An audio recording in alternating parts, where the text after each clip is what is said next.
So we continue with the text. The supreme companions are mindfulness and alertness. So, in all Buddhist traditions, there is an emphasis on these two, mindfulness and alertness. Mindfulness, which in Sanskrit is smriti, in Pali sati, it really means, both in the Indic languages and in Tibetan and Chinese, it actually is the word to remember. And therefore, its direct opponent is that we forget. We just simply forget to remember. Remember what? To remember to be present, to remember to be aware. And then we'll go into this a bit more. But the second one is a word which in Tibetan is sheshin, and nobody has yet come up with a decision how to translate it. Everybody's agreed the word for smriti or sati is going to be mindfulness. All right, we'll all agree on that one. But the second one, nobody has really come up with anything that everybody's agreed on. Every translator is out for themselves. So here it's translated as alertness. Some people call it clear comprehension, some people call it introspection, and so forth. Nobody quite knows how to translate this word into English.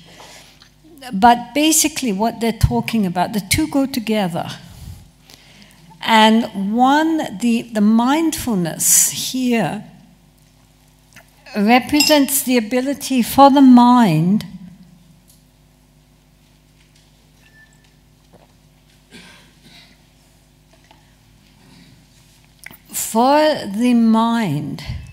to stay centered and aware of what is happening at the time when it is happening. So this awareness can be focused in various directions. For example, the Buddha recommended that we start by focusing on the physical postures, such as standing, sitting, lying down, walking, to know when we are walking that we are walking, to know when we are sitting that we are sitting, not to comment on it, but to know it. There's a very difference between just sitting and being conscious that you're sitting. And likewise, there are many focuses for our mindfulness.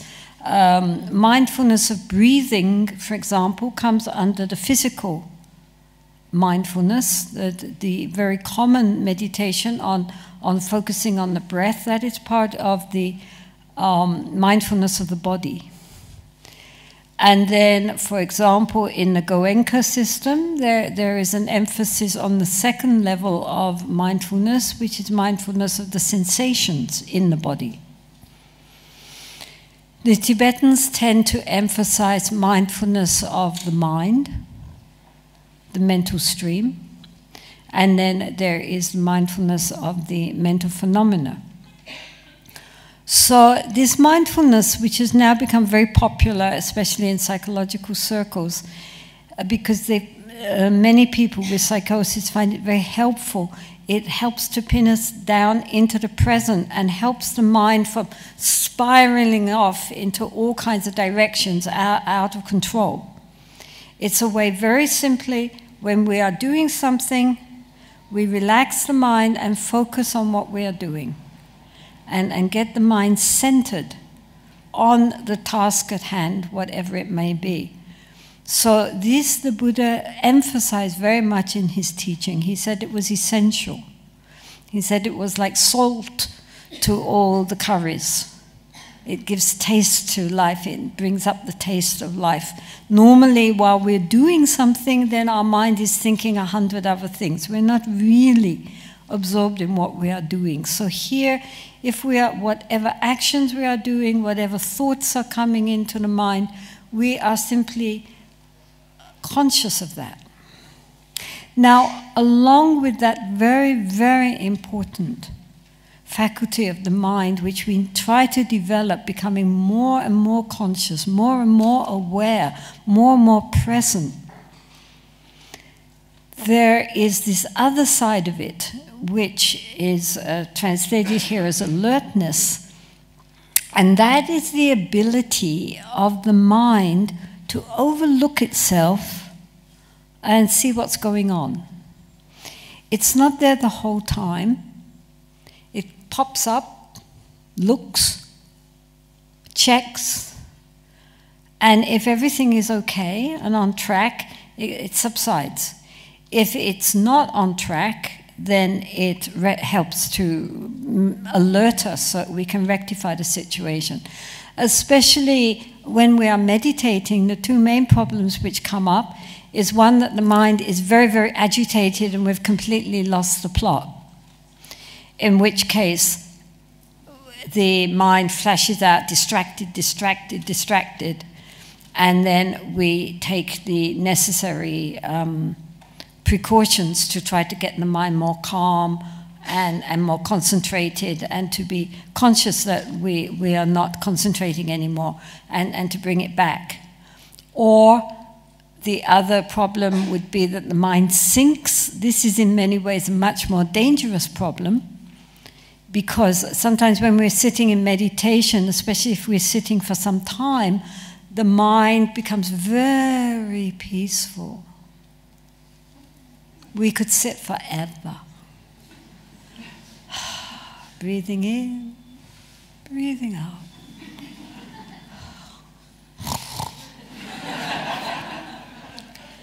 So this sinking of the mind is much more insidious, because when the mind is very distracted, we can see it's distracted, we've got a problem here. But when the mind just sinks, it could be mistaken for a more profound kind of meditation. And whereas in fact, it's just that the mind has become more and more dull.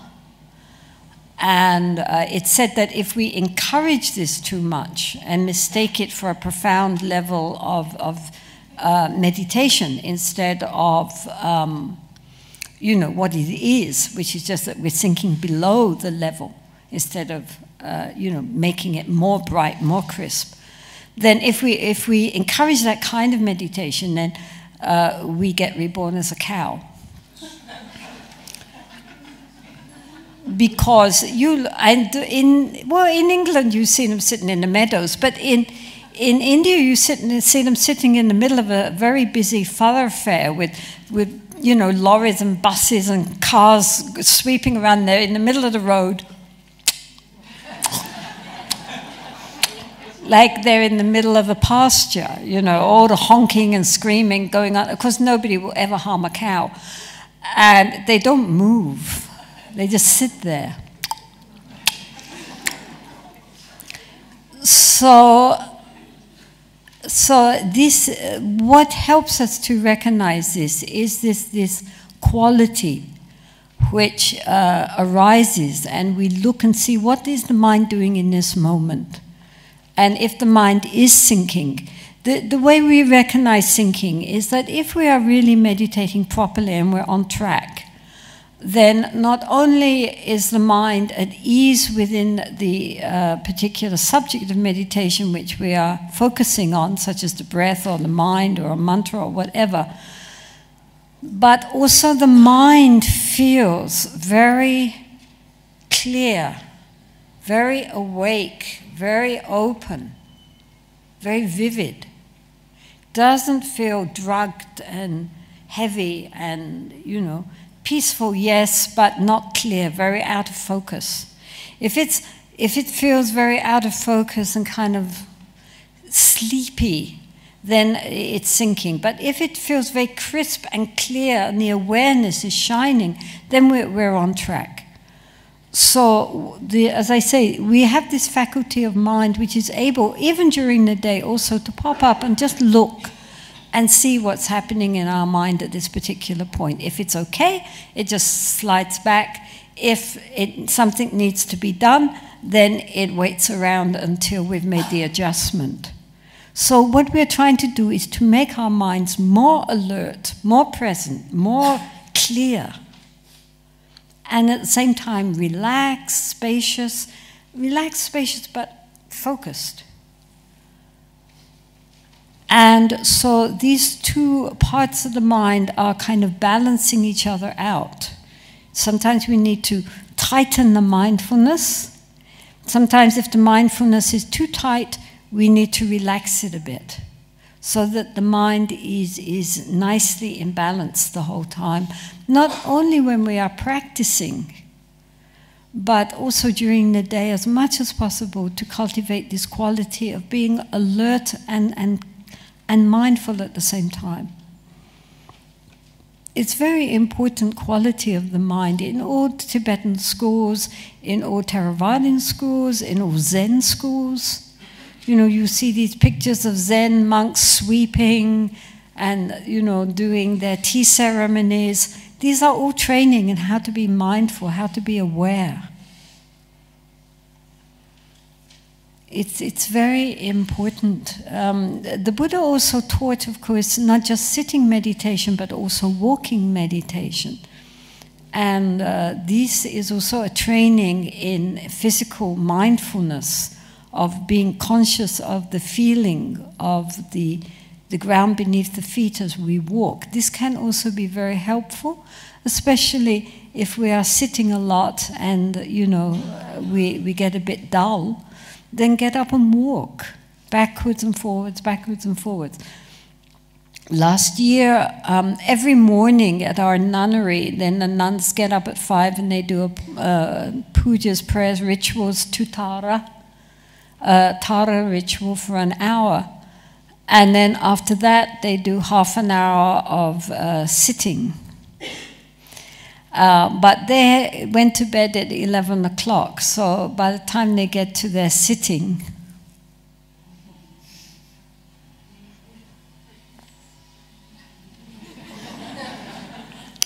and one nun, you walked up and down, she had heard, I told them at one time that in Zen, they walk up and down with a big stick and whack you if you're, and they took that to heart. So...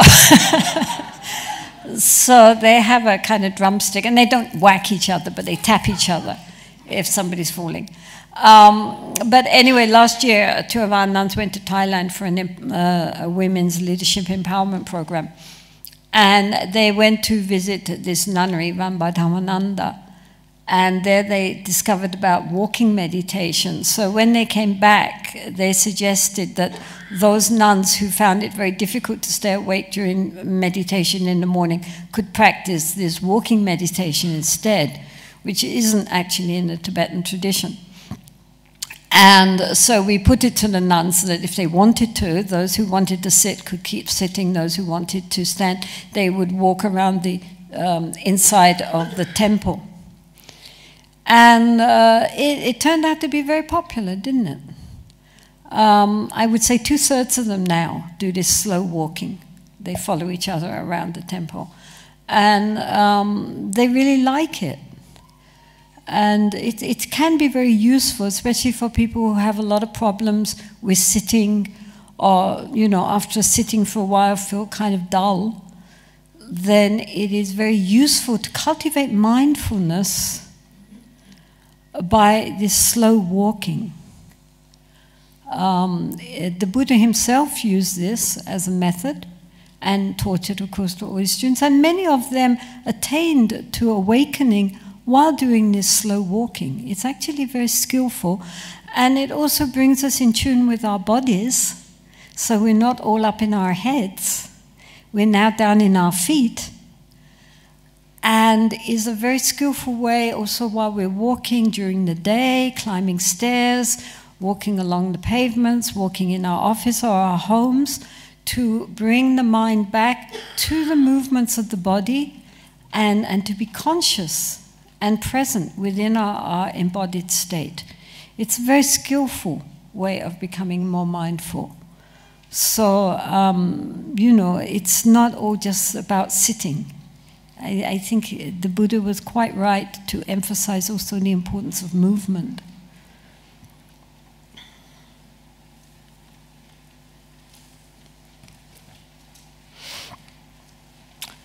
The supreme inspiration is enemies, hindrances, disease, and suffering. Okay, so the Tibetan is, the word is kulma. Kulma means like, if you had a horse who is sluggish and you flick them with a whip to get them going, that would be kulma. It's a sense of inciting somebody to action. So they're using that as inspiration. It means the thing which urges us forward, you know, gets us going. So therefore, the supreme inspiration here, or in, you know, incitement, it means, not excitement, but incitement, are enemies, hindrances, disease, suffering. So this is a very important part of the Lojong teachings. These mind training teachings, which stemmed from Atisha, is that when difficulties arise, such as here he names difficult people, enemies, hindrances, obstacles, problems, sickness, suffering, anything which comes to us which we normally would regard as painful and an obstacle, to recognize that this is our greatest opportunity and challenge on the path. And therefore, instead of seeing it as a problem, we do see it as our opportunity. This is a very important part of the Lojong teachings.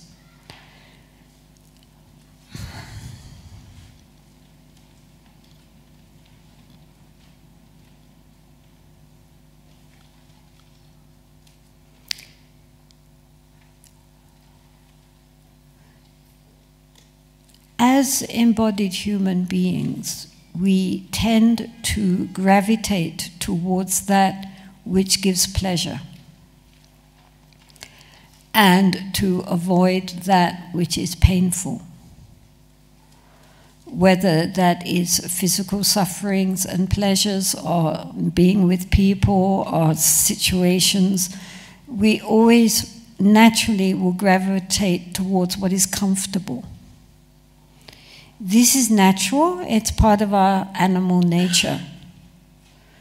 I mean, even in our nunnery, we have 2 street dogs who live with us. And you watch, in the winter, they all lie in the sun, and in the summer, they all lie in the shade. They want to be comfortable.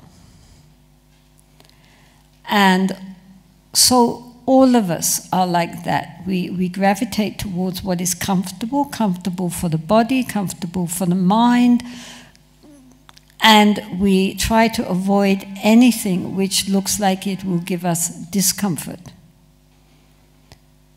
So we are trapped in this pain and pleasure paradigm.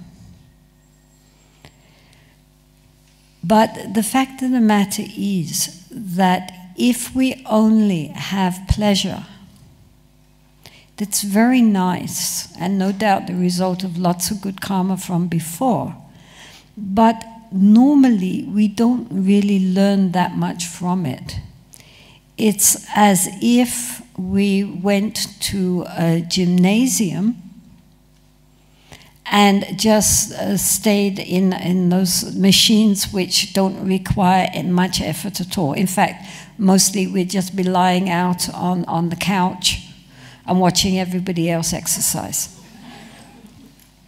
You know, you could turn on the television and watch everybody doing their yoga routines and say, wow, great, that's fantastic. Yeah, yeah, oh, yeah, really good, yeah, yeah. The problem is then we end up being very fat and flabby, and you know, we are not going to get any exercise. When we go to a gymnasium, we have to work out, as they say. You know, you choose machines which are difficult and challenging, and you have to work. You watch people in gymnasiums, you think, my God, they pay for this? I mean, sweat pouring off. But because they know that the suffering which they are enduring in that moment is going to give them hours and days of feeling so much better afterwards. That's why they do it. These machines are designed to thwart us. You know, if they're too easy, then you're going to change the setting to make it more challenging. And so likewise, as we know, our physical well-being depends on our exercising out and facing physical challenges. Likewise, our spiritual well-being depends on our ability to face challenges and deal with challenges in a really helpful and useful manner. This is very important. In Buddhism, there are 18 hells of varying degrees, hot hells, cold hells, and intermediary hells, and various other kinds of. Dante would love it. But although we have 18 different kinds of hell realms, lower realms, all of which are the projections of our own mind, as Shantideva reminds us, they're not places down there. They're projections of a distorted mind, a perverted mind. There are also 26 levels of heavens. So, 18 hells, 26 heavens. You cannot say Buddhism is pessimistic. And these heavenly realms they start with very sensual realms, and gradually, one after the other, they become more and more rarefied. There are whole levels of hells in which the beings are androgynous beings of light, rather like angels. And then beyond that, there are levels of celestial existence which are mind only, depending on the various levels of deeper meditation during lifetime, more and more vast, more and more expansive. But all of them are impermanent. When the karma causing that rebirth is expired, we have to come down again. So it's still within the cycle of birth and death. Now, these lower heavens are very sensual. Again, rather like the Muslim idea of paradise, you get these 16 virgins or something, you know. Each guy gets his own little troop of 16 virgins. I always wonder, what do the women get?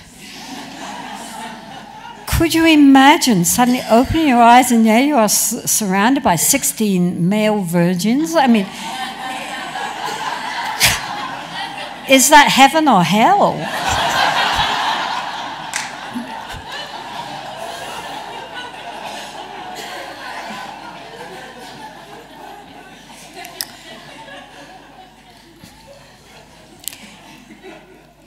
But these heavenly realms, the point is that, and of course they get less and less sensual and more ethereal, you know, as they go higher. All of the one ingredient they all have in common is that they are blissful. that since we are from even the lowest heaven to the, the body is a body of light. It's not a flesh body. So there's no sickness. There's no aging. Everybody's beautiful. Anything you think about, it appears. And so forth. So there is only happiness. There is no sadness there. And it eats up all our good karma to sustain staying in that state.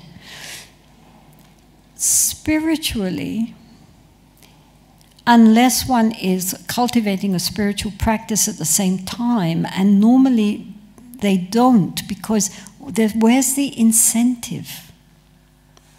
Everything is so nice. You think it's going on forever. Where's the incentive to practice? There's no, everything is wonderful, people are nice, it's friendly, your body is beautiful, surrounded by other beautiful beings, everything you want, spontaneously appears, it's just devoted to having a nice, happy time. Why try to go beyond? So there is no incentive to practice, and so as a result, rebirth in a heavenly realm is regarded basically as a spiritual dead end. It is not actually, from a spiritual point of view, a very helpful rebirth. There is a story in the sutras, in the Pali Canon, of this young monk who was meditating, and he was in deeper levels of meditation, and while he was in meditation, he gets bitten by a snake, and as a result he dies, and because he's been leading a very meritorious life and he's in a state of meditation, when he dies, he gets reborn in one of the lower heavens. So when he comes out of his meditation, he opens up his eyes and he sees all these 16 lovely celestial nymphs all waiting for him to come out of his meditation. And he thinks, devotees, how wonderful, they are waiting to hear me speak of the Dharma. And they're all sitting there saying, when's he gone on with it? Let's party. But then, he looks down and he sees that instead of his monk's robes, he's wearing all these silks and jewels. And he thinks, no, wait a minute, what's happened? And he looks at them again and they're kind of, come on, let's go for it. And then suddenly he realizes that he has somehow or other died, which he didn't realize, and gotten reborn in heaven. So he's terribly upset. What happened? I didn't become a monk just so I could get reborn in heaven. So then he goes to the Buddha. Celestial beings appear to the Buddha in the early hours of the morning. They always say the Jeta Grove radiated light, and these celestial beings come to the Buddha with all their questions. So he appears to the Buddha along with all his 16 girlfriends, and says, look here, this is not right. What are you teaching us? I didn't become a monk and leave the world just in order to end up in some lower heaven. And, the Buddha said, oh, yeah, sorry about that. That wasn't your fault. And then he gives him a discourse. And so following that discourse, his mind is liberated. And so then he disappears from that altogether and attains nirvana. But so do all the 16 nymphs. They also are there because of their karma, and so they also listen to the Buddha, and they also are liberated. So it's a happy, happy story. But the point is that he really recognized, and we should all recognize, that an existence without any challenges, without any suffering, is not necessarily such a great thing.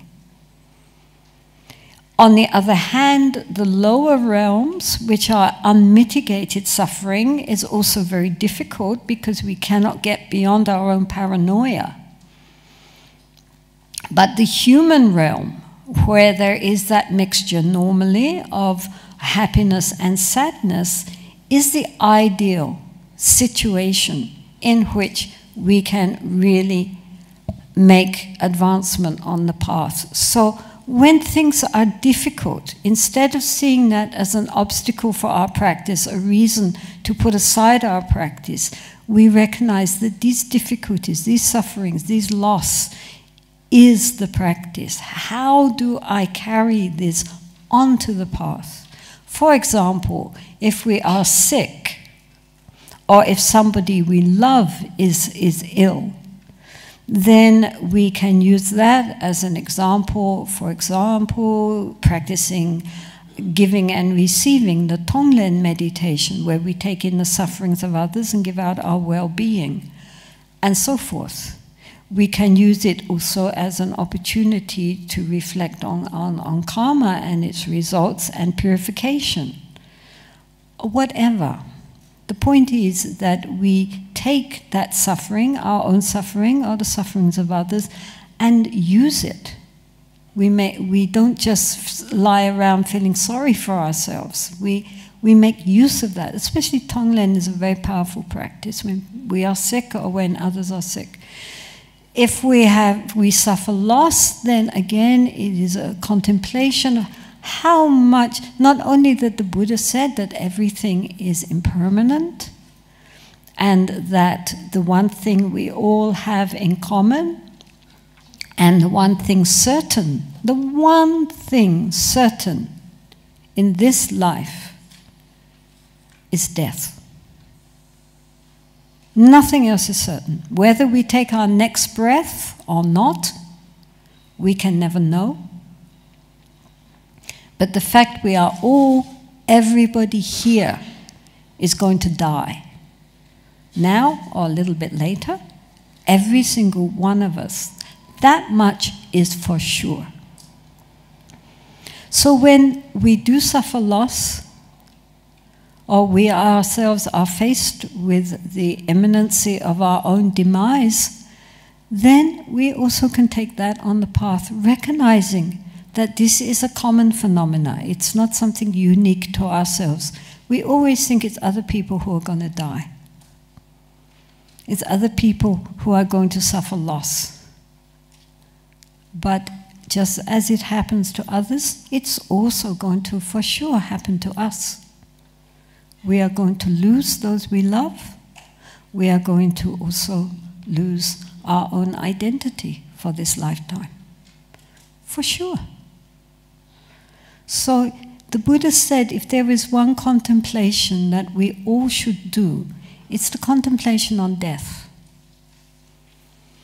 Not to make us morbid, but first of all to make us accepting that in fact death is universal. We are all going to lose those we love, and we are also ourselves going to face death. Absolutely, 100%. And as a result, to feel a gratitude for life while we have it. Not take it for granted. We have it now. What are we doing with it? We don't know how long it's going to last. So while we have our life and the opportunities, we should make full use of that, not procrastinate, not think, oh yes, I'll practice all this when I retire, I'll practice all this when the kids leave home, I'll practice all this next year. We don't know when death is going to come. We don't know how long our good health is going to last. While we have these, this is the only time we have to really, put the Dharma in the center of our lives, not just in the periphery when we have a bit of time. Now is the time to work, because otherwise when we come to die, it's too late. And then we die with regrets, thinking, why did I waste my time? You know, but people say who are working with terminal sick people that their main regret is that they wasted their lives on things which were not essential and did not devote their lives to more essential points. You know, they spent so much time accumulating and going up the corporate ladder and so forth, which at the time when you're dying is so totally irrelevant. So totally irrelevant. And yet the really important things, including being with one's loved ones, letting our loved ones know that we love them, being with them and cultivating that relationship, not just spending all our time just earning money so that, you know, we can, send the kids to school, but we're being with those kids when they're going through their schooling. And also not giving more time to their spiritual practice so that they feel so bereft, so poverty-stricken inwardly. And also not giving more time to others for social, helping others, being there to, benefit society. They, always caught up in their own preoccupations and forgetting to benefit others. They regret that too. So this has been found is the main regret is that they didn't give more time to the people that they are earning the money for, their families, that they didn't give more time to their spiritual practice, and that they didn't give more time to society. So while we have this opportunity, don't waste it. And whatever difficulties come, our question is, if difficult people, this is our opportunity to practice patience and compassion. Difficult outer circumstances, this is our time to gird our armor and become more strong, more fearless. And if it's sickness and death, to use that in meditations on how to take on sickness and give out well-being, and also contemplation on the inevitability of this as human beings. This is part of our condition. Old age, sickness, death. This was what motivated the Buddha to leave home. If you remember, right? When he left as a prince and he saw signs of old age, sickness and death, and later that of a renunciate, this is what gave him the clue. There he was, a prince, he had everything, he had a harem, he had endless wealth and power, his daddy wanted him to be the king, he had a beautiful wife, and yet he was still inwardly dissatisfied and couldn't understand why. And it wasn't until he faced the realities of life, the suffering of life, that he saw his path. So Buddhism has always been based on that. Recognizing that facing these realities, we are impermanent.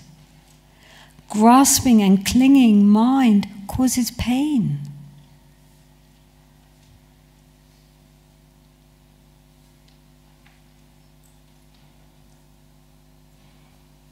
Our pain lies not so much in our external circumstances as in our response to external circumstances.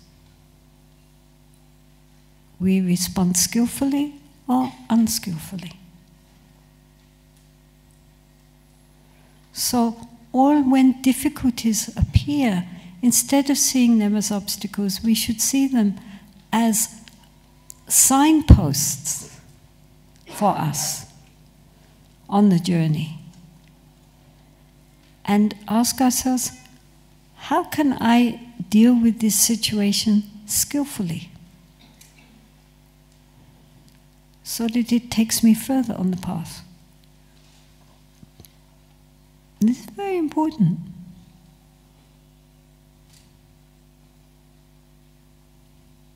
I mean, even in, in Tibet, as an example, you know, during the Chinese takeover in Tibet, when so many hundreds, even thousands of monks and nuns and others were imprisoned, and they were imprisoned for no reason other than they were, you know, authorities in their monasteries, as well as being killed, of course. And so many of them were imprisoned for 20, 25, 30 years, and regularly interrogated and tortured and sent to hard labor camps and so forth. They had done nothing. And they had just lost 30 years of their lives.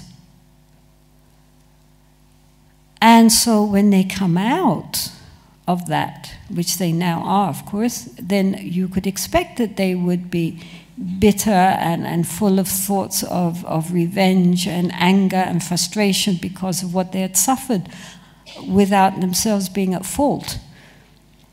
But of course, what everybody is who meets these people is so amazed at is how totally they took it on the path and ended up not being revengeful or resentful, but grateful to their captors. I mean, I have heard lamas say, oh, you know, but, you know, I'm so grateful because before that in the monastery, compassion was just an intellectual thing we talked about and debated. But now faced by someone whose motivation is to cause pain, the interrogators, then really I understood what compassion really means. And I'm so grateful to him because I thought, you are really helping me on the path, and thank you so much. And he said they were so wonderful to me because really through them I really understood what the Buddha Dharma was all about. And so they come out, their eyes are shining, sparkling, dancing. They're not just mouthing that. You can see their whole being is full of a kind of joy, a gratitude. And you know, so, I mean, many of us who have been in the Tibetan tradition for some time have met these people. One Lama said to me, oh yeah, it was really rather like a retreat. They even fed us. And so there is, you know, they took it on the path. They didn't end up angry. They ended up full of love and compassion and understanding and joy and gratitude. So what I'm trying to say is that even the most negative things which could happen to us, if it is negative or positive depending on our response. The thing in itself is neither good nor bad. How we respond makes it good or bad. So this quality of being able to take everything onto the path, make use of it, especially those things which our egocentric preoccupation says it's something I don't like, I don't want.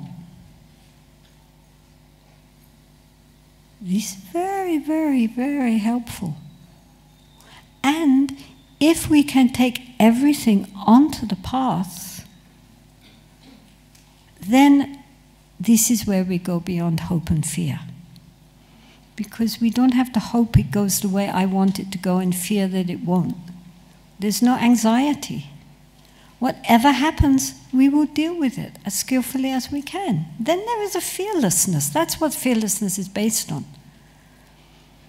Fearlessness is based on the confidence that whatever happens, we can take it on the path. Then that gives us that, you know, a bodhisattva is someone who has that inner sense of confidence. That's the boat we're riding on the waves of samsara, so that we are not submerged. We ride samsara. And then samsara can be useful, you know, up and down. What can we learn? How can we grow and become adult? Because little children, you know, any of you who have been parents know very well that little children are all happy giggles and dimples when things go the way they want it, and are completely traumatized the minute they're thwarted. So, you know, that is understandable when you're 4 years old, but by the time you're 40, and so many people learn as we grow up to mask that. But inside it's still there. So we are still acting inwardly as if we were 4 years old. When things go well, we're all happy and joy. When things do not go well and people do not do what we want them to do, inwardly there is a rage. And so the Buddha always talked about us becoming adult, about growing up, about ripening. He called, ordinary people like us are called the childish. It's sometimes translated as the foolish, but it doesn't really say foolish. It says the immature, the childish. Because our responses to what happens to us in life are just like little children, right? We're happy when things go well, and all upset when things don't go the way the ego wants them to go. So what we're trying to do is grow up, be more mature.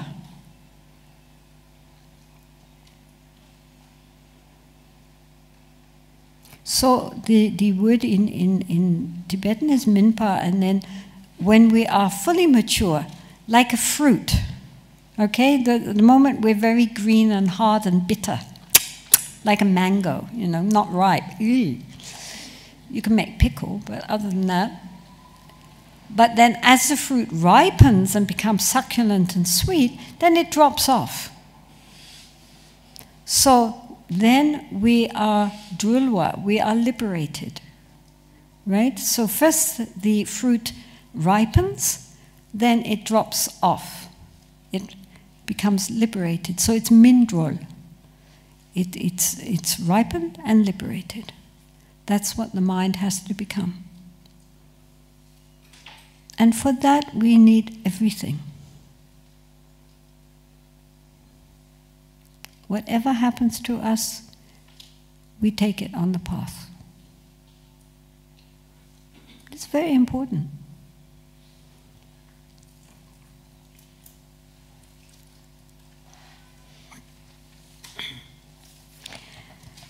The supreme method is to be natural. So again, you know, he keeps going on about don't alter the mind, you know, just stay calm and relaxed. So again, the supreme method, we're not trying to become something or impress other people. We are trying to get back to our fundamental pure nature again. So we don't have to pretend to be something more than what we are. You know, especially in Tibetan Buddhism, because it is very culturally linked. Sometimes when people are foreigners, when they're trying to become Tibetan Buddhists, they tend to get caught up in all the cultural dressings and thinking that the protocol and so forth, you know, the more closely you align yourself with how to fold your kata properly and how to, you know, arrange your shrine and how to, you know, use the Tibetan forms of demeanor, somehow that makes you a better practitioner. And so you're not being yourself at all. You're just trying to be what you think, you know, is acceptable in Tibetan society, which is totally irrelevant. And so even if we are trying to integrate our life with the Dharma, while we are doing that, we should still remain perfectly natural. Nobody should know we're practicing. You know, it's not that we're trying to impress everybody with how spiritual we are. We should outwardly conform with society, inwardly be in disharmony with society. But it shouldn't be noticeable outwardly.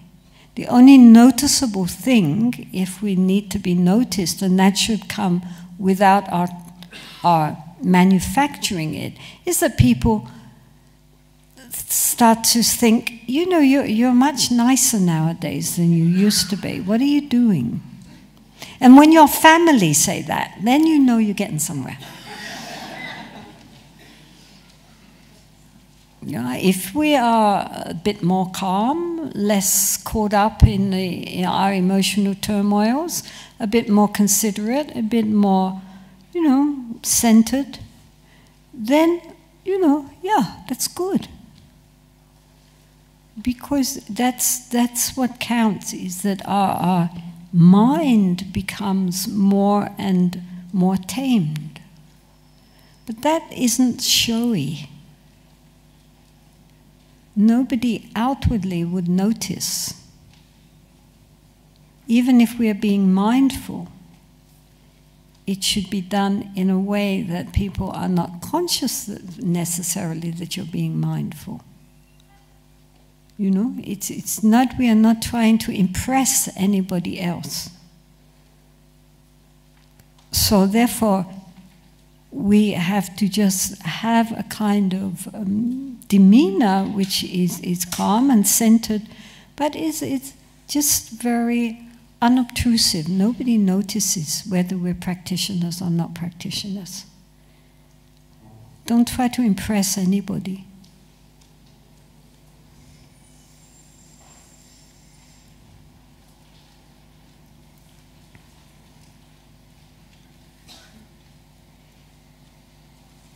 The supreme way of benefiting is to help others enter the Dharma. The supreme gift is said to be the gift of the Dharma. And so if we really want to help to benefit other people, honestly, to introduce them to ways in which they can incorporate certain principles of the Dharma into their life is, of course, a great benefit.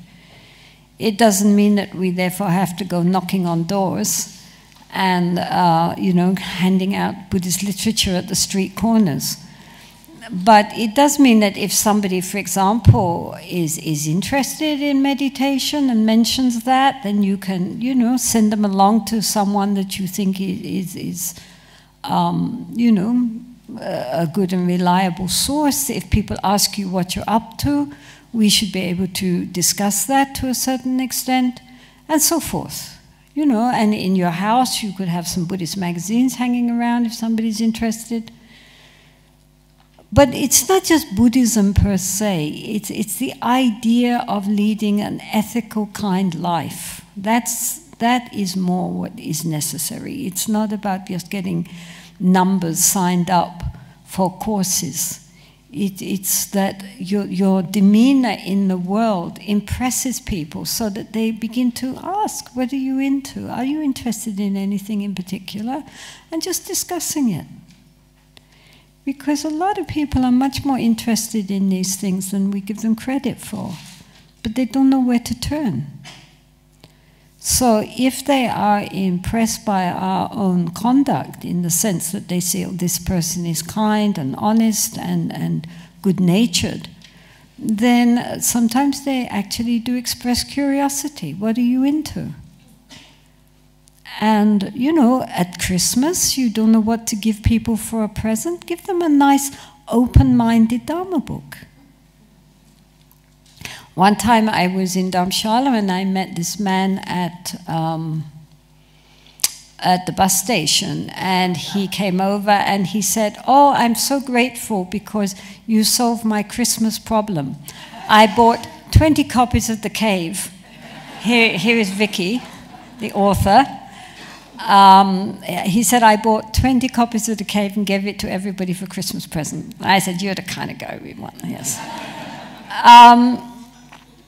But, you know, there are many nice Dharma books out there which are not heavy, and which are nice for people to read and helpful for people to read and might inspire them and in fact introduce them to a genuine path. How do you know? So give them Dharma books for presents. Nice Dharma books, not heavy. But, there's lots of nice things out there.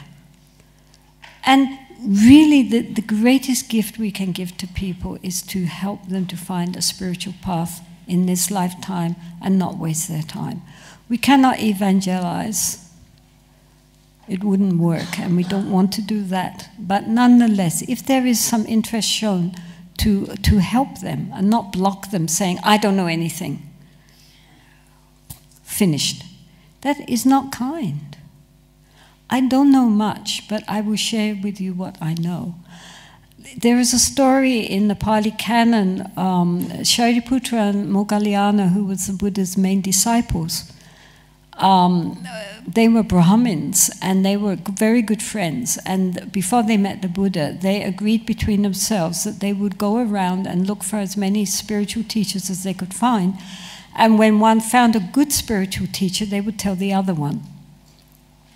So then they went off meeting the various gurus of that day, and then one of them, I think Moggallana, but it might have been Shariputra. Shariputra? He met with this young monk along the road, and he was very impressed with his demeanor. And so he went up to him and he said, oh, you look like, somebody very sincere. What exactly does your teacher teach you? And so this young monk said, well, I've only been very recently ordained, so I don't know much. And he said, well, anyway, what you do know, tell me. So then he said a sentence which the Tibetans think the Buddha said, but actually it wasn't. It was actually said by this young monk. Well, in Sanskrit it's Om Ye Dhamma Hetun Svabhava Hetun Tatanta Kavakaro Avadat Tatansuyo Narodi Evanvadis Mahashvamana Soha. All things coming from a cause. The Buddha has explained that cause and also how things cease to be. This is the teachings of the Mahashvamana. And when Shariputra heard that, something clicked inside him. So he said, how things come into being and how they cease has been explained by the great sage. And so he got very excited about this because he saw the implications. And so then he ran to his friend Moggallana, and they both decided that they would then go to the Buddha and see what this was all about, which of course they did, became arahats and were his main chief disciples. So that young monk didn't know much, but he didn't say, oh, well, I'm just a young monk and I don't know anything, so don't ask me. He said, well, I don't know much, this much I do know, and that was enough to spark them. So even though we don't know much, what we do know we can share if people are interested. And it might be that the little bit that we have to share sparks something in them, and then they can go off and learn more. So if people do show an interest, to be over-modest and say, no, I don't know anything, when we do know a little bit, then that little bit we should be willing to share with others and point them to where they can find out more, if they want to. So this is sharing the Dharma, which is considered to be the best way to help people. The best way to help people is to help them to find a path. Nothing is more helpful, because even if we gave them $1 million, that's only for this lifetime, and who knows what they're going to do with it. But the gift of the Dharma exceeds all other gifts. And it's not just for this lifetime, but it's for endless lifetimes. There's nothing more precious we can give to people than to just point them in the right direction. Then if they walk, they walk. If they don't, that's fine. But at least we've given them a little signpost.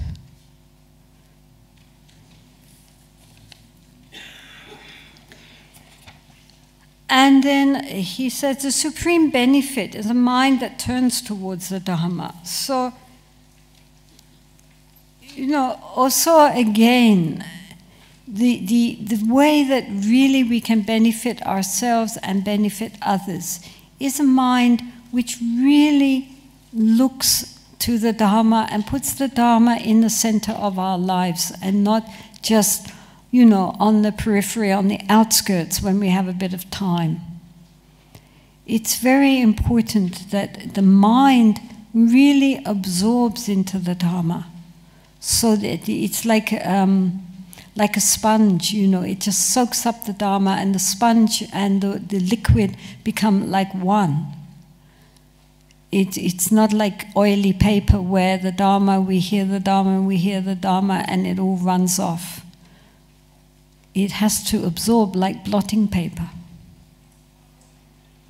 And so, sometimes we get caught up in all the external practices.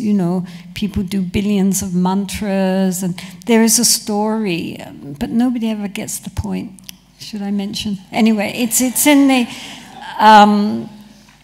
it's in Patu Rinpoche. He talks about how this yogi goes to the central temple in Lhasa, and there's this old man there, and he's saying lots of mantras. Om Mani Padme Hum, Om Mani Padme Hum, Om Mani Padme Hum, Om Mani Padme Hum, Om Mani Padme Hum, Om Mani Padme Hum, Om Mani Padme Hum. And so the yogi says, well, it's very good that you are doing mantras, but why not practice Dharma? So then he gets up and he starts doing these long prostrations. And again, the yogi comes by and says, wonderful, you're doing prostrations, but how about practicing Dharma? So then he starts circumambulating the temple, and again he says, wonderful, you're circumambulating, very meritorious, how about practicing?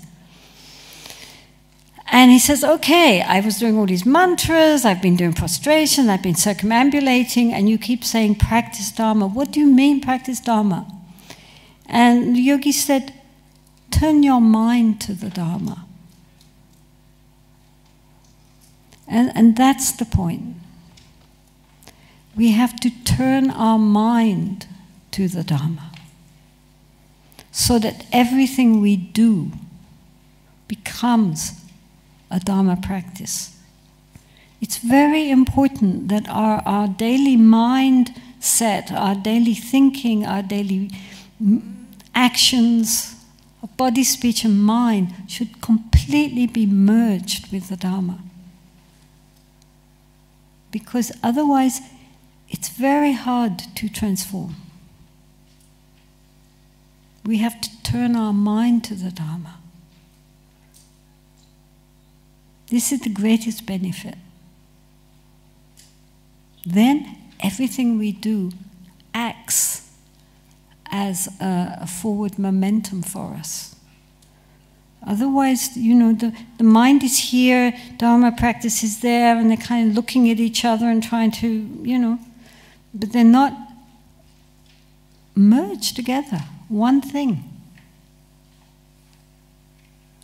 So this is why Palmo puts it at the last advice. All these are advice which he's giving to his heart sons. His heart sons asked him, please give us advice. The Dharma is so complex, so much. Can you take the quintessential points for us? And so the ultimate quintessential point he is making is that the supreme benefit is a mind that is turned towards the Dharma. Turned and integrated. Just a minute. Pentok pichok. Chula lona jurwa. Yeah. Yeah. The lona means the mind itself, the really essence of the mind is turned towards our inner cultivation. This is the essence of it, that we do not divide. everyday life and Dharma as two things. And when we have time, we'll do a bit of Dharma practice. Dharma practice means chanting our texts, doing our meditations, and so forth. That's that. And then there's life.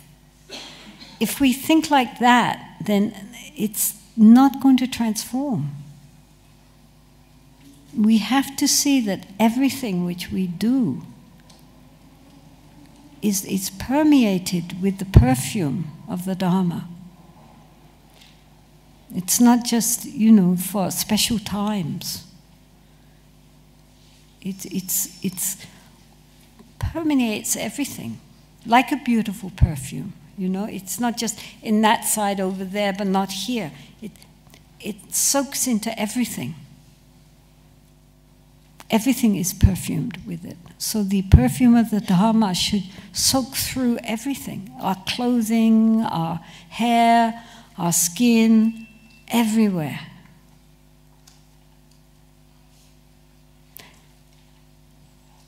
The important point is just that we all can do this. But the main problem is that we are lazy.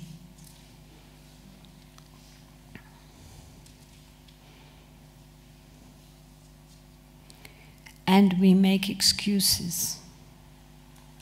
And we put things off to a better time. And meantime, time is going by. I am speaking to myself. Because I see this very clearly. You know, in Buddhism there are three kinds of laziness. First is crass laziness, like, you know, you don't want to get up in the morning to do your practice, you'd rather stay in bed, or, you know, we get, you know, thinking of, well, maybe right now I won't sit and meditate, there's really a good program on television, and so forth. So that's just very obvious crass laziness, which anybody can recognize. And then there is the laziness of being busy. Even running Dharma centers.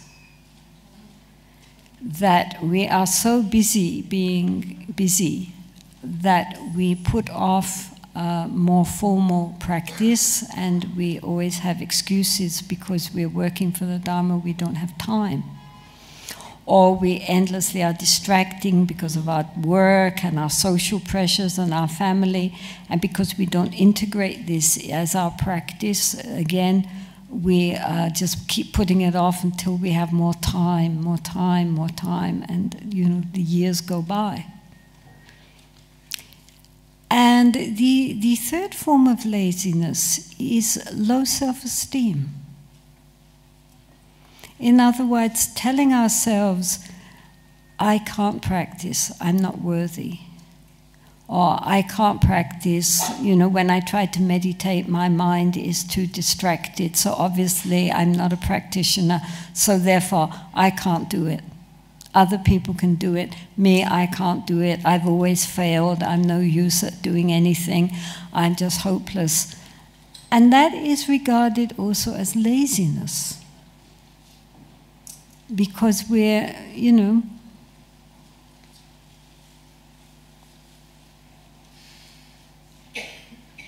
so one way or the other, we are always making excuses for not doing that which we really need to do. And it's very important, therefore, that we recognize these postponements and these excuses for practicing. And say, no, now we've got to be serious about this. We've got to really integrate the Dharma into our daily life, cultivate more compassion, cultivate more mindfulness, become more aware, not fill our minds so much with junk, and fill our minds with good, helpful thinking, constructive thinking. When we read, to then really sit and think, what are we reading? What does this mean? And then if it's useful, to incorporate that. If it's not useful, to let it go. And in other words, to make use of our lives. So that when our lives finish, we do not die with regrets. We feel, well, this much we made progress. Look back to when we were very young, and now, are we actually better people?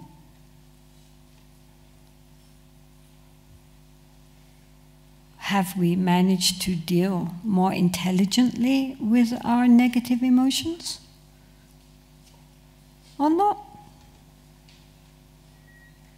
I mean, Atisha says, the sign of our progress is when the diminution of our greed and anger and jealousy and so forth. It's happening. Some of us have been practicing for so many years. Are we actually better than we were when we were young? Or not? And if not, why not?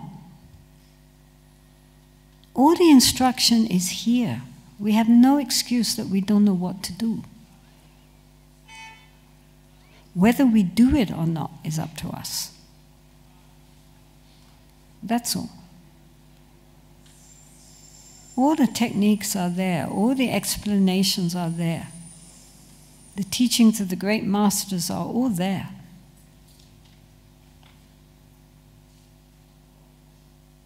But whether or not we merge that with our mind stream or not is up to us. No one can do that for us, isn't it?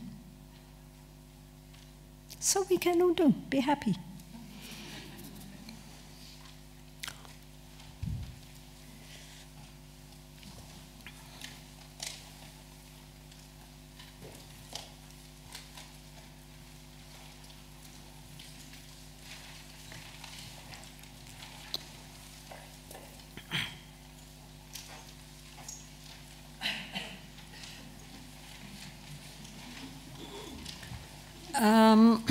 It says, there was a request to have the refuge and precepts text made available.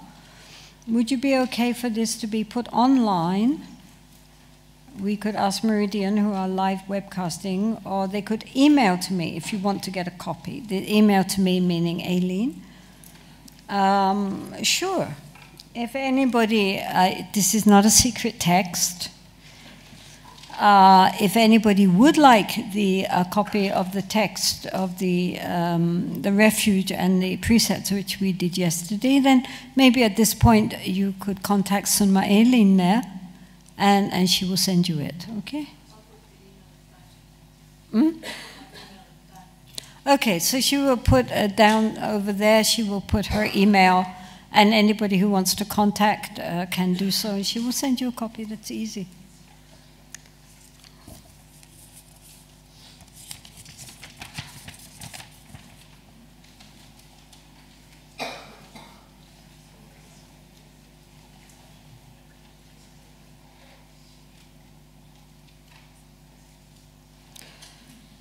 So she's saying, may I humbly comment that Jesus knew the real nature of reality, and that's why he was able to heal. Unfortunately, the majority of followers do not heed his instruction to go and do likewise. Question, am I correct in thinking that Buddha also healed? The problem is that although, of course, Jesus undoubtedly did heal, and there are accounts at certain points of the Buddha helping people, but his main concern was not to heal them of their physical sickness, but to heal them of their mental sickness, in the sense of helping them to recognize the nature of the mind. And the fact that Jesus was himself a very high-level bodhisattva is not necessarily proved by his ability to heal, seeing there are many healers in the world and they're not necessarily enlightened bodhisattvas. So, although it is very nice to heal on a physical level, what the greatness of Jesus was that he could heal on a spiritual level. And this is what makes him a very important teacher, since he isn't around nowadays to heal us physically, but he could heal spiritually. And that's the point. The genuine healing is the healing of our spirit, of our mind.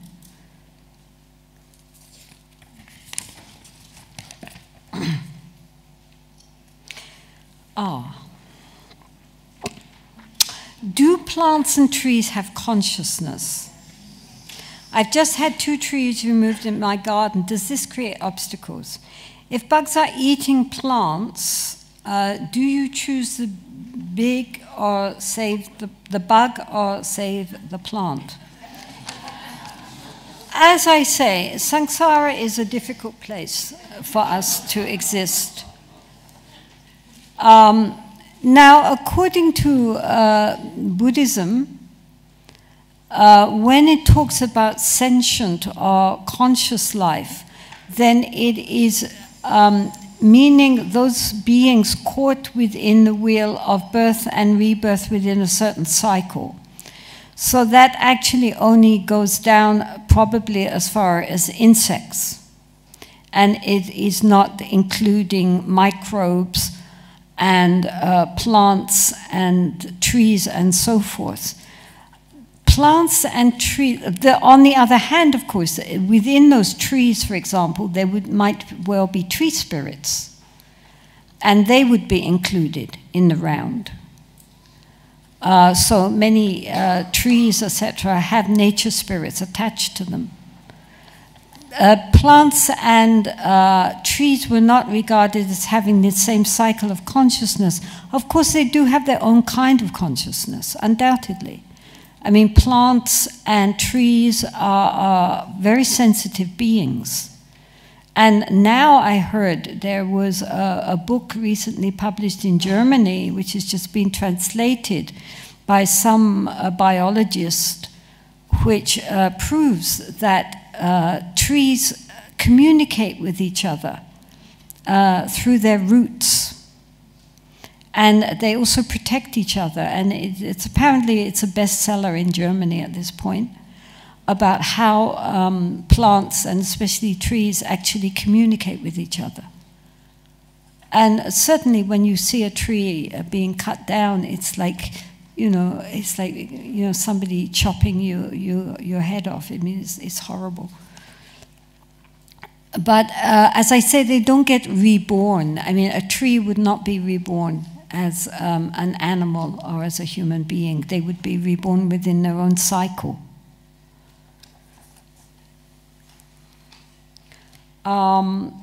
So therefore, monastics are not allowed to cut trees or to work in the garden.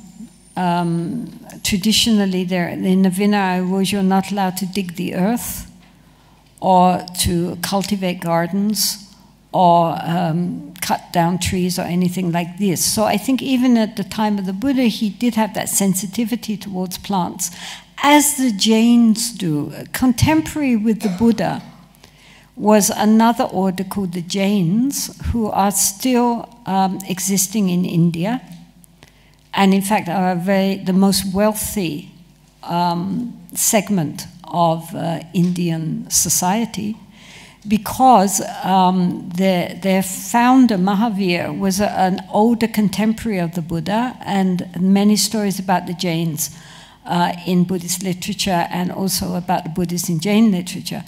They're very similar in many ways, but the Jains also believed that every single atom has a soul. So they are not allowed to enter water, they are not allowed to walk on grass. They are very, very ahimsa. Ahimsa meaning harmlessness to an extreme degree.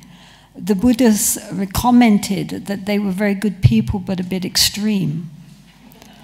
And even to today, they are very, very extreme, but very nice people.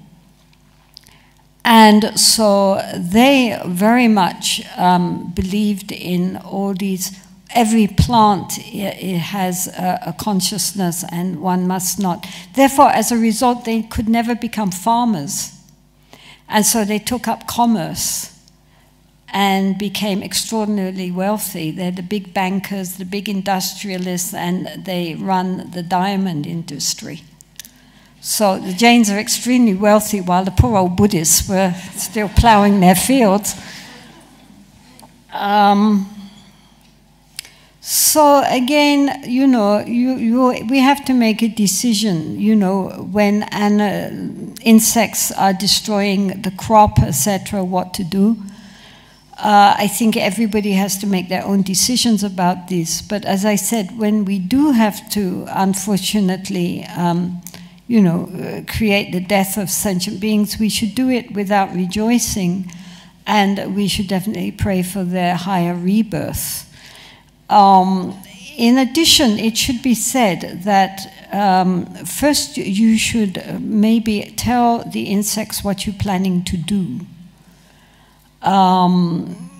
It has been shown that if you sit down and meditate, meaning quieten the mind, and then speak to the insects and tell them what you're planning to do, and that you regret this very much and it would be better if they went away.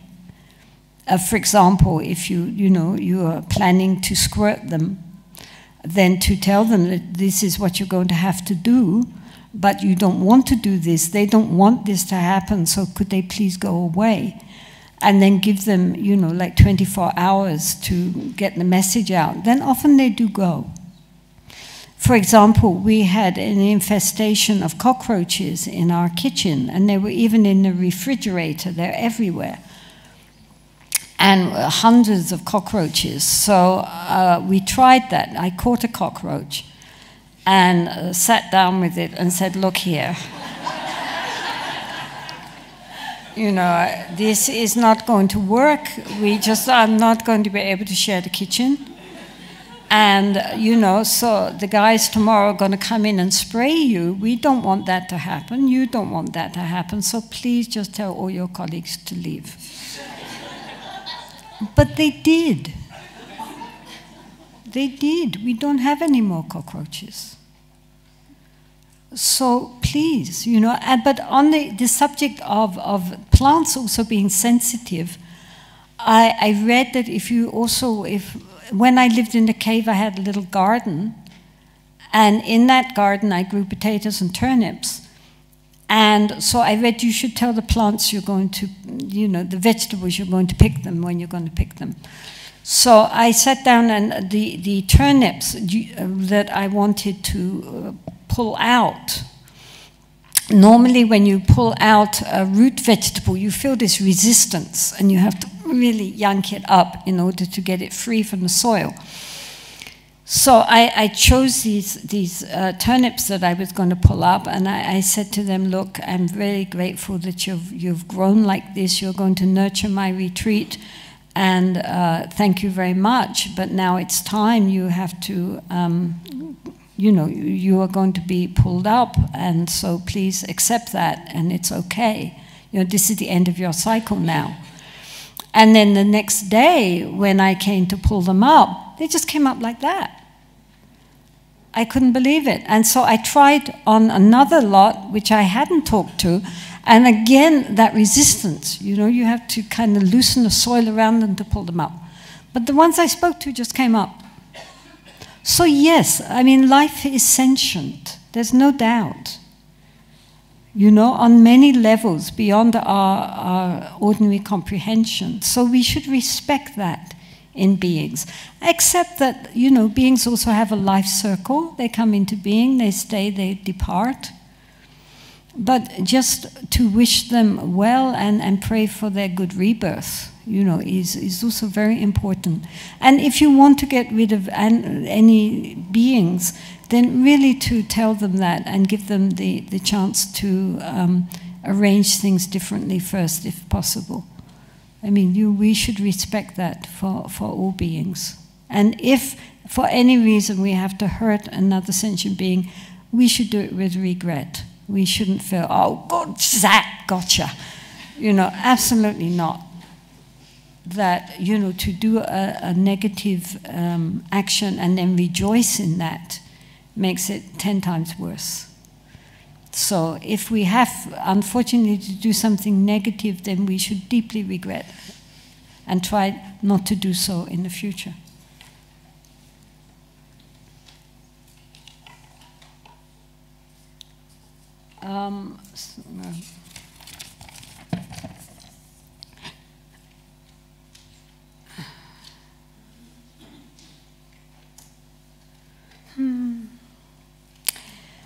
With the principles of ultimate reality, shunyata, and oneness in mind, I'm wondering why there seems to be political issues and division within Buddhism in some instances. My dear, this is samsara.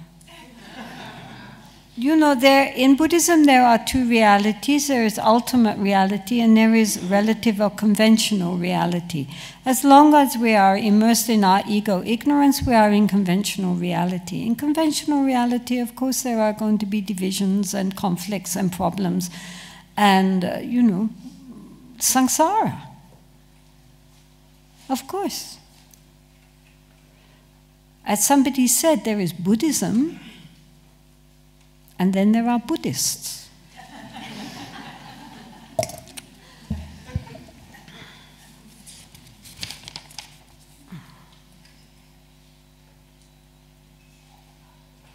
Many diseases, such as cancer and neurodegenerative diseases, have no cure. What do you think about the use of animals in biomedical sciences as a way to discover a treatment for those diseases? Frankly, I think it is misguided.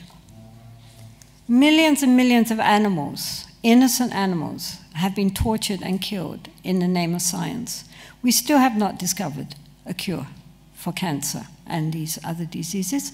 Meantime, they are making incredibly negative karma by torturing and killing all these beings. So I cannot see how the result of all this negative karma of harming all these poor beings is going to result in health and well-being. At the most, it might find a cure for one thing, which will then result in some other superbug coming and causing some other problems, because we're not making the karma of healing. We are making the karma of pain and suffering. How can we hope to cure the ills of the world by relying on the death and torture of innocent beings? Cannot be. So we're as sick as we ever were. You go to any hospital, it's full of ill people with all our wonder drugs. It's endless. Meantime, of course, as we all know very well, the drug companies become more and more wealthy, more and more powerful, more and more omnipotent, forcing other alternative methods of healing, you know, to be sidelined or ridiculed. And, well, yeah, the world is crying in pain. These poor animals who have no voice. And the despair in their eyes when you see these pictures of them stuck in their cages. Absolute despair. That's not going to cure anybody.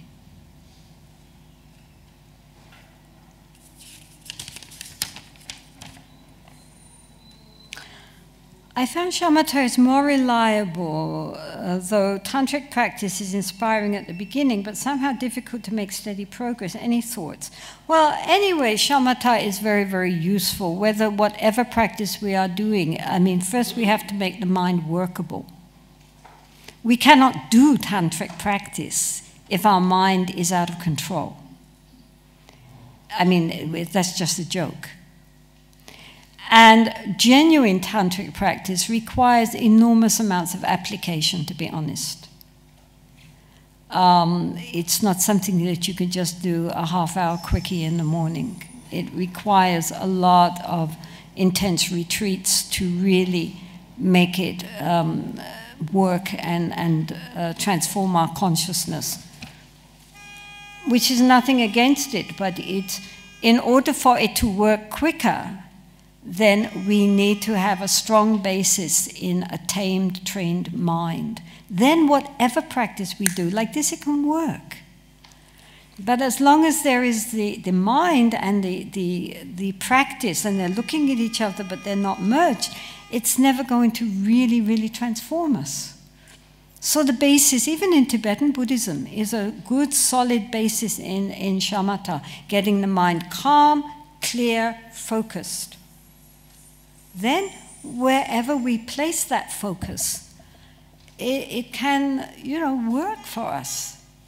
But if the mind is all over the place, even in the text it says the same thing. You can recite your mantras for 1,000,000 eons, but if it's with a distracted mind, you won't get results. If you recite your mantras with a collected mind, then in a very short time, the results will appear. It says it.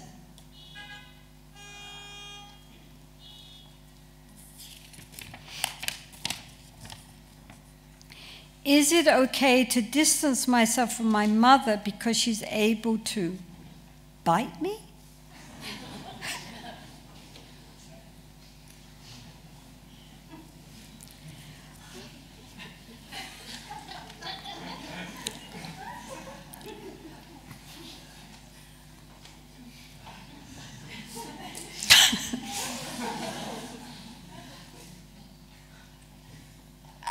I would say if that means that, you know, the mother really hurts you by what she says or how she acts, and that this is very painful for you, then indeed one should learn to be very skillful. That, you know, if you of course you should see your mother, but only from time to time and in short doses, so that, you know, there is a friendship and love able to develop between you.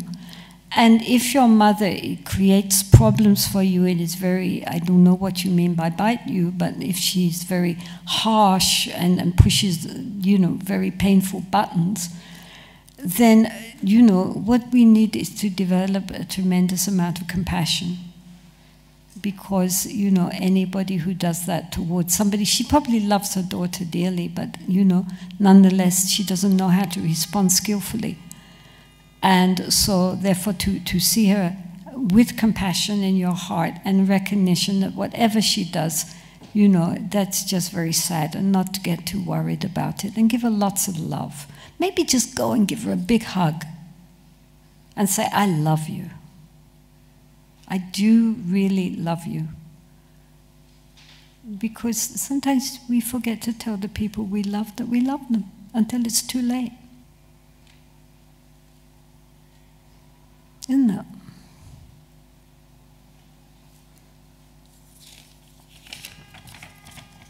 One more and then we will do a little meditation, okay? Just to finish.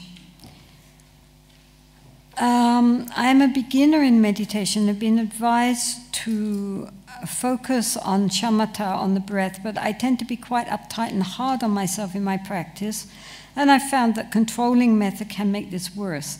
I find the method of relaxing and acknowledging whatever comes and goes in the mind really helpful, but I don't want to skip the initial taming of the mind.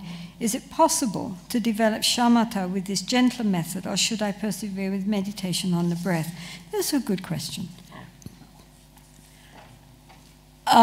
Some people do indeed find that meditating, especially on the breath coming in and out of the nostrils, makes them a little uptight. And also people who are very cerebral, who are always in the mind, it sometimes is not such a good idea to keep the meditation focused in the head, which happens when we are focusing on the breath coming in and out, especially for Westerners who are particularly, you know, more locked in our brains than in more simple cultures. So in that case, one could meditate in other areas. For example, in the Burmese method, there is a method for watching the rise and fall of the abdomen. And this is perfectly valid. Instead of looking at the breath as it comes in and out of the nostrils, we can watch just the gentle rise and fall of the abdomen, either as we sit nicely or even lying down. One can watch the breath going up and down. And if one is lying down for a time in the corpse pose, then that also allows the body to become very relaxed, because one of the problems, especially for Westerners, is that we are not used to sitting cross-legged. in this position. So often people spend most of their meditation period dealing with pains in their shoulders, in their back, in their hips, in their knees. Where's it going to be next? And so while you're dealing with the pain in the body, it's very difficult to relax the mind. And so therefore, people like Alan Wallace and others have suggested that maybe, at least initially, it doesn't hurt to lie in the yogic corpse pose, which means just lying flat, and just allowing the body to melt into the ground. The ground is going to support us.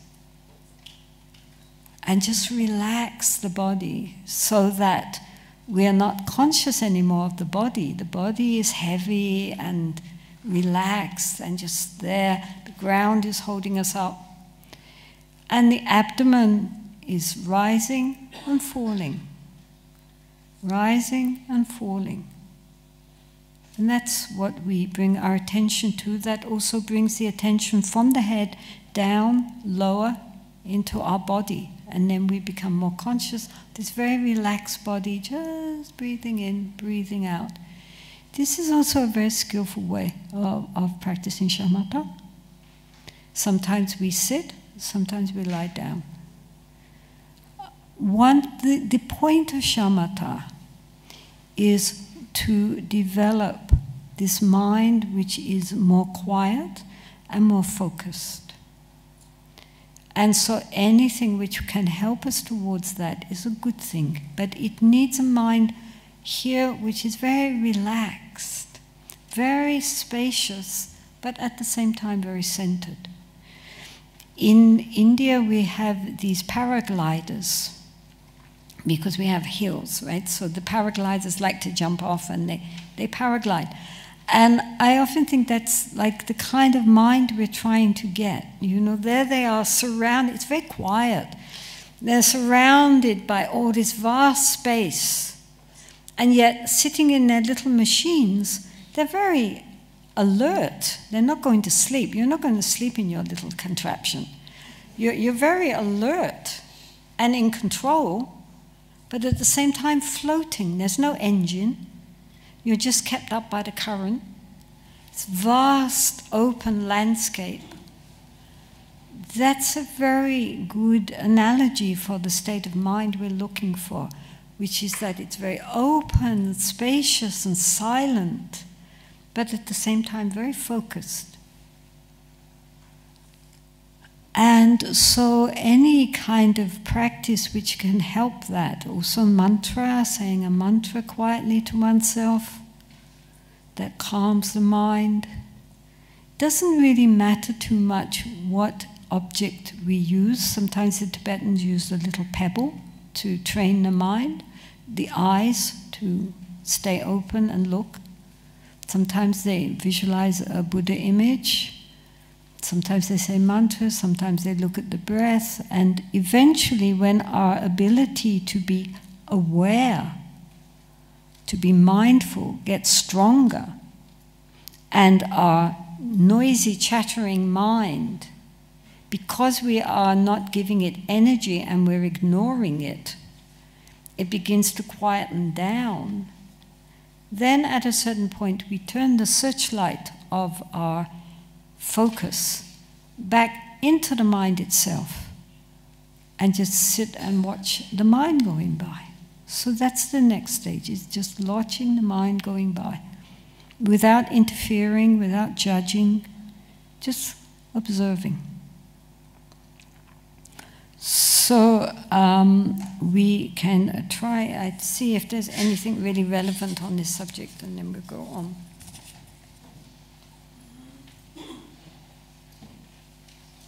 Okay, this is an important one, so I'll just answer this one.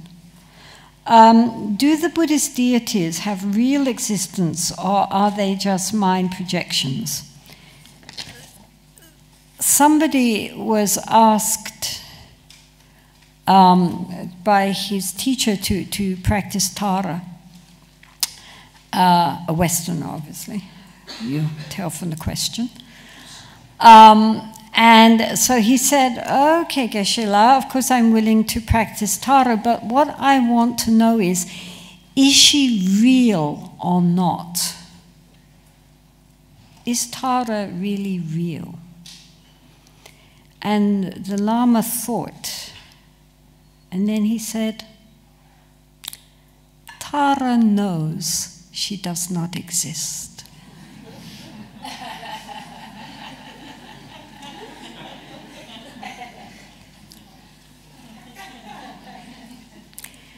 We think we do exist. That's the difference between us.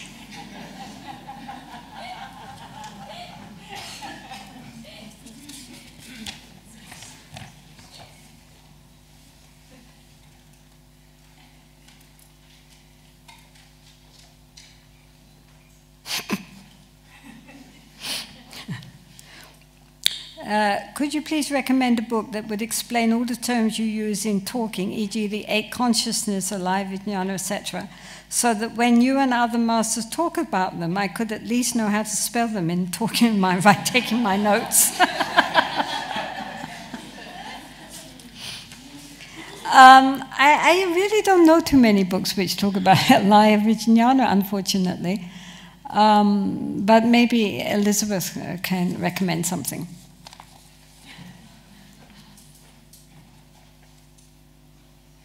I think you'll find something about it in Alan Wallace's book at the back, The Attention Revolution. That's the most likely place I can think of. The other one on mindfulness and one on the 4 immeasurables, maybe, but I think The Attention Revolution is the analysis of shamatha in all its stages, so I think it's surely in that. That is also a very good introduction to shamatha practice. Of course, Alan has written many, many books now, but this was one of the first ones in which he analyzed his method of shamatha practice in the various stages. And it's very clear and very well written and very practical at the same time. So it's a highly recommended book.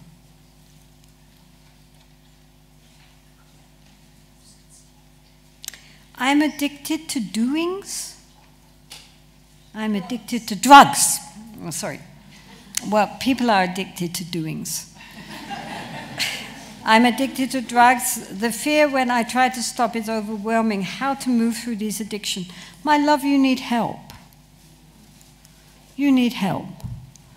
There are, I'm sure, many drug addiction programs. And I'm sure many of them are run by highly compassionate people who are very skilled. You have to trust. It's very, very sad to have a mind addicted to these chemicals. It doesn't help at all.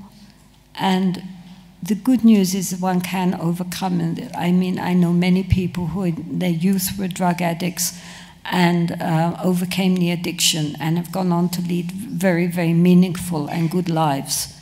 So it's not that one is stuck there forever, but from one's own side, one has to make the dedication and the commitment to be clear. And I think how wonderful it would be to be liberated from such an enslavement.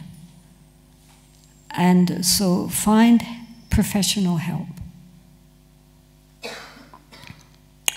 Okay, so now we're all going to do just a little practice of shamatha.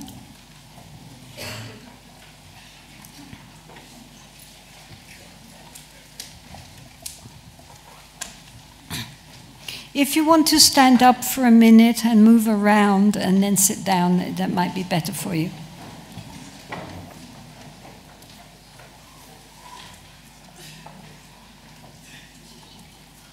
Yes, dear. Yes. Okay. And then I've got some things to say. Okay, right. Shall I say them while you're here, or shall I wait till It depends what you're saying. what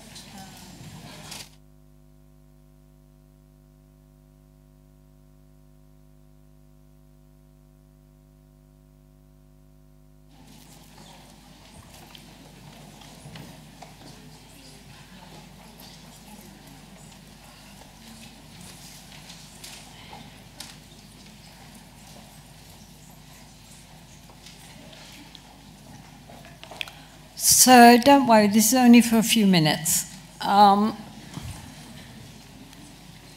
So whether one is sitting on the floor or sitting in chairs, don't worry about it. Of course, in the traditional text, it goes into very great detail about how to sit correctly. But in fact, the most important point is that your feet should be touching the ground, and that your spine should be straight but not tense. That's the most important thing. So, as I say, all we are trying to do here at this point is just to focus the attention on one point. Here it will be the coming and going of the breath. So either one can see the breath as it comes into the nostrils and out through the nostrils, or the rising and falling of the abdomen, whichever feels more comfortable for you. So if it helps, one can also count. So on the out breath count, think 1, and then breathe in, and then the out breath think 2, and so forth, going up as far as 10. If in the meantime one's attention is taken away, then go back to 1 again. This is not in order to punish ourselves, but in order that we can begin to gauge our progress. You know, when it's very easy for the mind to stay settled on 10, then you can drop counting. And basically, the idea is just to allow, you've got nothing to do. There is nothing to do but to breathe naturally and know we are breathing. That's it. The problem comes that after 3 breaths, we're bored. And so then the mind starts talking to itself again to get entertained. And so the way to succeed in this practice, apart from staying relaxed and not getting upset and irritable, is patience and perseverance. The mind goes off, we bring it back. The mind goes off, we bring it back. No problem. There's only a problem when we give up bringing it back. Okay? So however much we get distracted, no problem. You notice it, bring the mind back to the breath. That's all we have to do. We are just going to sit for 10 minutes, which is, you know, a reasonable amount of time to start. You breathe all the mental chatter. Just leave it alone. Ignore it. It's the television in the background. The program is junk. Don't bother with it. It's not telling you anything you haven't heard before. So just breathe in, breathe out, and allow the attention to rest on the breath and relax. Okay, we don't have a bell. Okay, doesn't matter.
Sanandia Danjin Bani Donia Bado Nambam Zini Jigana de Bala to Bayi Sevisole Dua Shu Jamba Power Jida Jimbada Kundu Samode and the Shinde the Kunjin Sudalo Jinge Wadida Danjiratu Chanjo Sencho Rimbo Jima Japan and Jiji Wanyamba Mebayam Gone Gondu Bewa Shu Chancho Sencho Rimbo Jima Japan and Jiji Wanyamba Mebayam Gone Gondu Bewa Shu Chanjo Sencho Rimbo Jima Japan and Jiji Wanyamba Mebayam Gone Gondu Bewa Shu.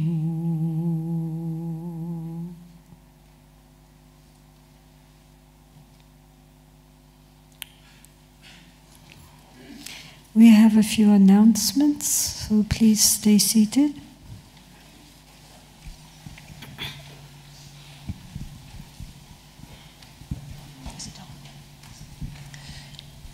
Jetsunma, everybody here who created the cause, to all be here together to listen to your profound teachings. We all of us offer great respect to you, and they were so profound and interesting and funny and inspiring. And thank you so much for doing so much for the nuns and your nuns, and for all of us and all us women. And it's fantastic to see so many young women here, young people, sorry, young men as well. And I hope your Buddha nature has been a little tickled today if you haven't met the Dharma before. And thank you so much for everybody who organised this. Don't you think it was amazing? It was really, everything was fantastic. Thank you.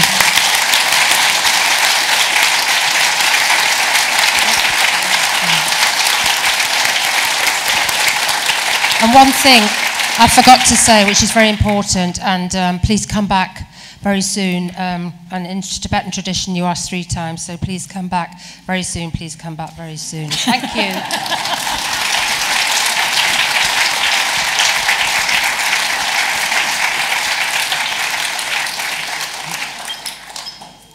Yes, I echo that too. Please come back very soon. Now, first of all, Venerable Aileen has asked me to mention the Worcester weekend. Oh, for which yes. Next weekend in Worcester. It's at the back, I think. And there's a webcast going to come from Wales. On which day? On Tuesday afternoon. How do they get it? Details on Jetsunma's Facebook page and website.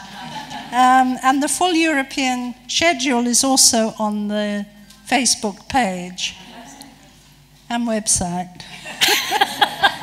You might as well have said it.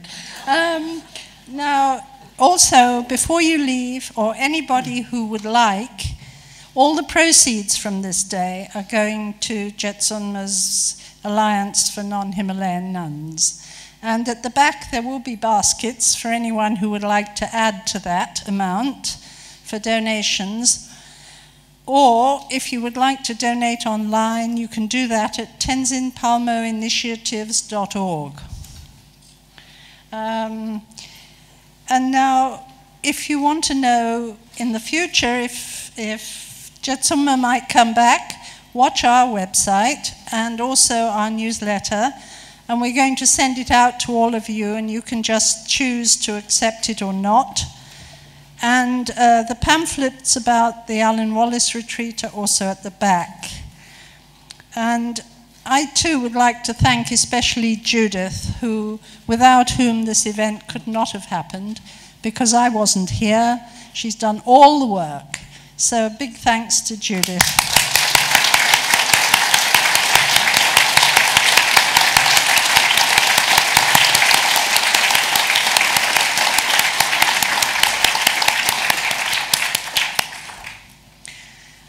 And now, after Jetsunma has left, before you leave, all those who are able could carry their chairs to the back and stack them, And those who are not able could leave them, and somebody who is able will stack them. All right. Thank you very much, everybody, and safe journey home. Thank you.